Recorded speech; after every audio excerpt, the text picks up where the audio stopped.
Oke, assalamualaikum warahmatullahi wabarakatuh.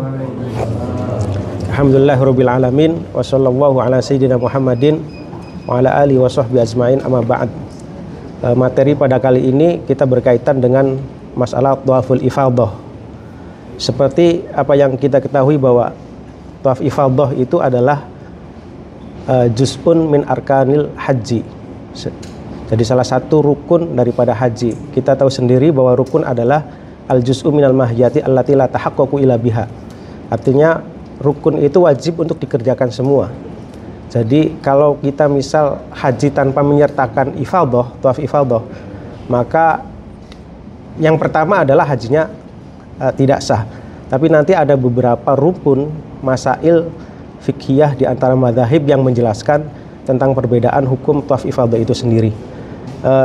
Tawaf ifadah seperti yang kita ketahui bersama bahwa tawaf ifadah itu adalah at-tawaf alladzi yu'addi al-hajj yaumun nahri fi Makkahil Mukarramah ba'da ifadatihi min mantiqati Mina haitsu yatufu tsumma yarji'u ilal Mina.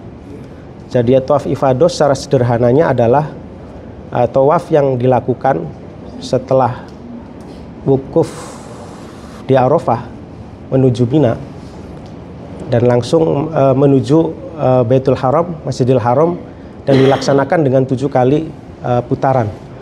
Nah, ada beberapa hal yang harus dipenuhi dalam tawaf ifadah. Yang pertama adalah tuhur, adalah suci.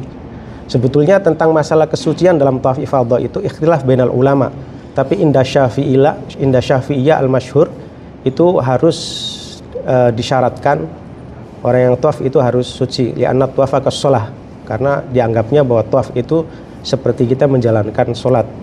Tetapi dalam tawaf itu diperbolehkan untuk yatakalam wa yakul, makan dan berbicara.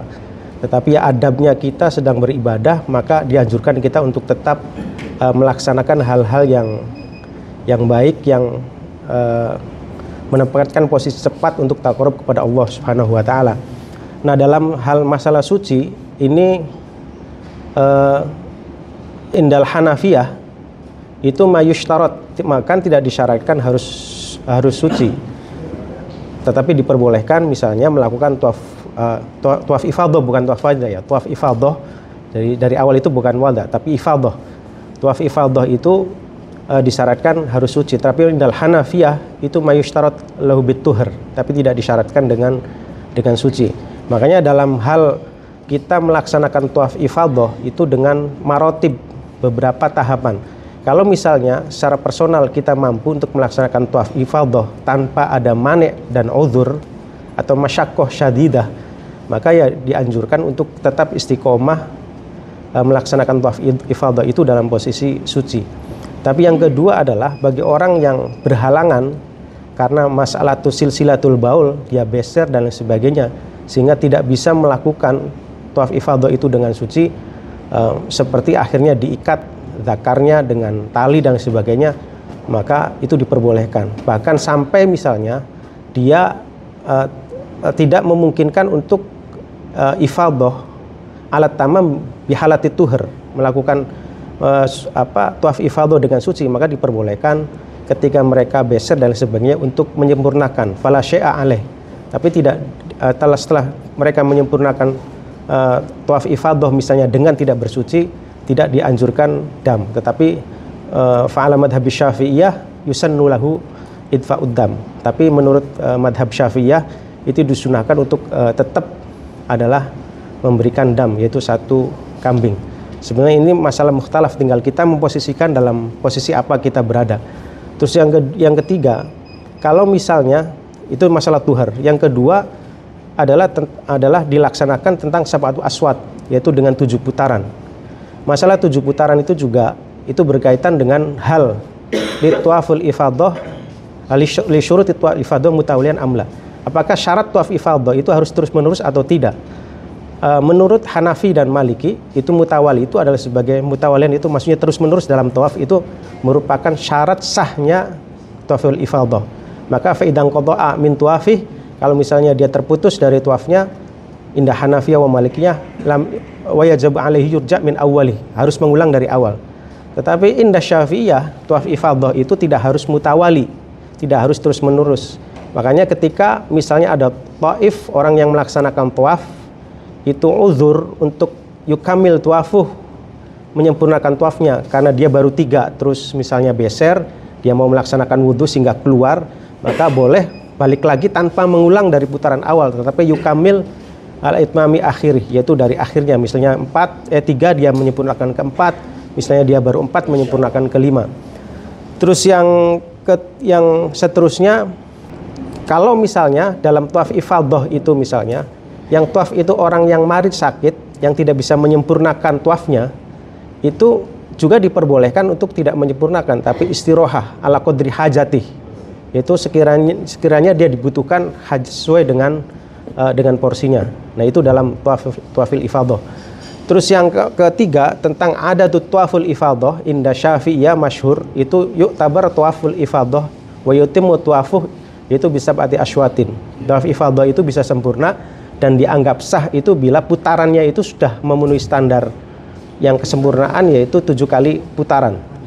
Tapi menurut Imam Hanafi itu bahwa tawaf ifadah itu yang dianggap putaran itu adalah 3 kali putaran. Kalau misalnya ada orang tawaf ifadah 3 tidak disempurnakan sampai 7 kali, maka fa'alaihi damun. Jadi kalau misalnya tawafnya tawaf ifadah wajib, kalau misalnya cuma 3 kali putaran untuk menyempurnakan 7 itu tidak mampu, maka diperbolehkan hanya membayar 1 kambing.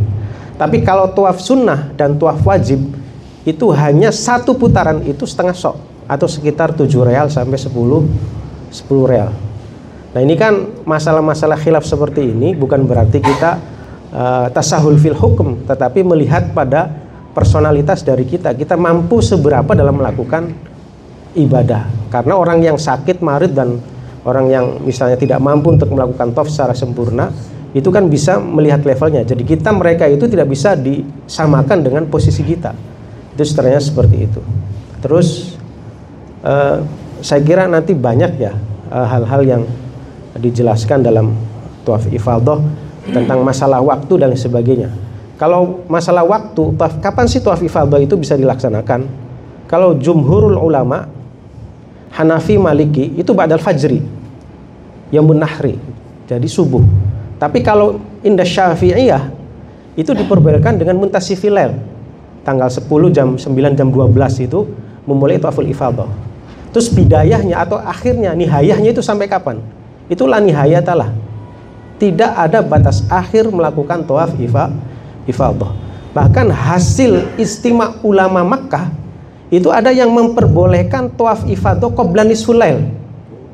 Itu ada yang diperbolehkan. Dan ternyata ada sebagian KBHI kita itu, karena tahun kemarin itu pernah menanyakan apakah diperbolehkan tawaf ifadah qabla nisful lail. Badal Arafah, setelah Arafah itu diambil murur jam 9 jam 7 jam 8 langsung menuju haram. Nah, saya dilihat di referensi salaf madzhabul arba itu enggak ada jawabannya. Tetapi ada jawabannya di hasil istima al-Makki tentang masalatul hajj. Nah, itu yang mengatakan, yang iftah itu yang dikeluarkan oleh Ustadz Al-Doktor min Jamiatul Ummul Qura. Jadi karena yang salah satu KBH itu adalah mutakharrij dari Jamiah Ummul Qura atau Madinah, dia mengambil. Ya saya kira kalau asalnya li zahma, li tasyaddud, li dharar dan lain sebagainya, maka diperbolehkan. Karena dia mengakaidah al-hukmu yudawir ma'illatih wujudan wa adaman. Itu salah satu yang menjadi patokannya. Yang kedua adalah darul mafasid muqaddamun ala jalbil masalih. Itu juga bagian-bagian yang dijadikan landasan teori dalam kajian ini. Saya mungkin itu saja, kurang lebihnya maaf. Jazakumullahu jaza wal muwaffiq ila aqwamit thoriq. Assalamualaikum warahmatullahi wabarakatuh.